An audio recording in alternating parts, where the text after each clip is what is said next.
Number 1 seed Beacon hosting number 8 seed Tappan Zee. Beacon in the home white, and early on, not much to cheer about.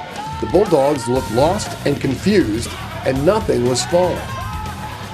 The crowd was looking for anything to cheer about, so why not Leandra Etchie and that great-looking knot she just tied? Yeah, good one. But Tappan Zee wasn't faring much better. In fact, this field goal was the first one for either team, and it came almost halfway through the first quarter. But then, teams started loosening up. Brooke Denning, usually money from that spot, cha-ching. Tappan Zee was trading blow for blow. Delaney Sheridan hit 2 threes in this one. Tappan Zee was making the most of their second chances. Jill Lynch finished with 16 points. The Bulldogs trailed 13-11 after 1, and Beacon head coach Christina Dahl was not happy. Points are off offensive rebounds. Do we understand that?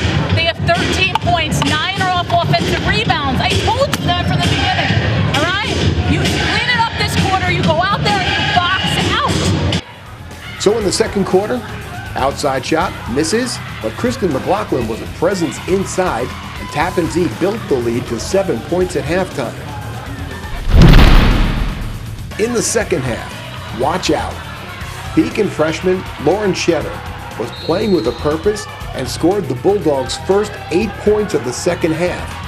Shetter wasn't taking no for an answer, and that mentality was contagious. Shetter brought her team back to within 3, and then everyone started chipping in. Brooke Denning, I think the three-pointer is in her DNA. Her mom and her aunt did it all day on the state championship teams at Lourdes. But Tappan Zee got wise to Shetter, and just about the whole team came crashing down on her whenever she touched the ball under the basket. Tappan Zee looking for the upset and still held a pretty good 9-point lead after 3. But with 8 minutes left on the thought of appearing at the county center, Beacon found its sense of urgency and everyone was chipping in. Mary Giacchetti gets the feed for the quick 2. Taylor Hughes, relatively quiet all night, comes up with a big 2 here. She was held to just 4 points. And Etchie, with the block, takes it the other way. Leandra was a girl on fire. She wanted this one bad, fighting for the ball at every turn.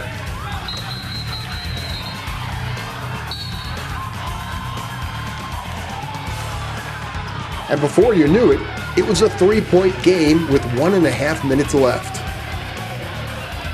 An untimely turnover put Beacon right where they wanted to be, and after a couple of foul shots, this was a 2-point game. Etchie had her moment.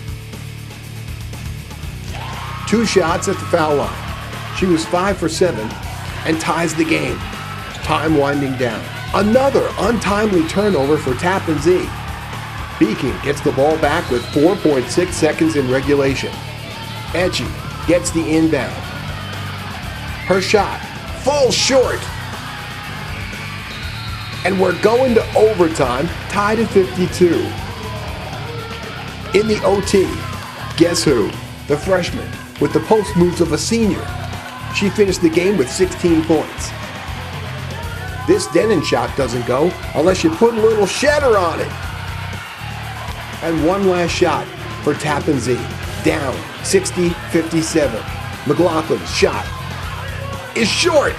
And Beacon is going to the county center after turning around a rough first half and escaping what looked to be a huge upset. Bulldogs win it 60-57 the final in overtime. What did you tell the team at halftime? I said, you better go out there and play with confidence. And that's what I told them. I said, it's about team basketball. One of the other things I don't think we did well was rebound in the first half. They got most of their points off offensive rebounds and fouls. So we went in there, we said, we got to shape it up a little bit. You got to get on the boards, and you have to play with confidence, and as a team.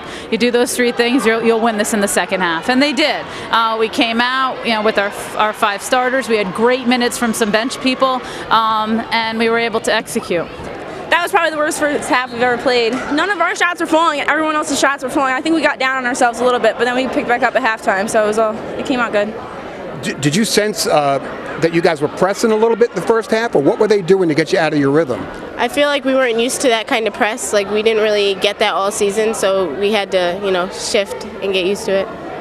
When you came out in the second half, did you have a different mindset? Did you say to yourself, all right, this is it, I got to really start taking charge here? Our mindset was we were not going to lose. We were going to the county center.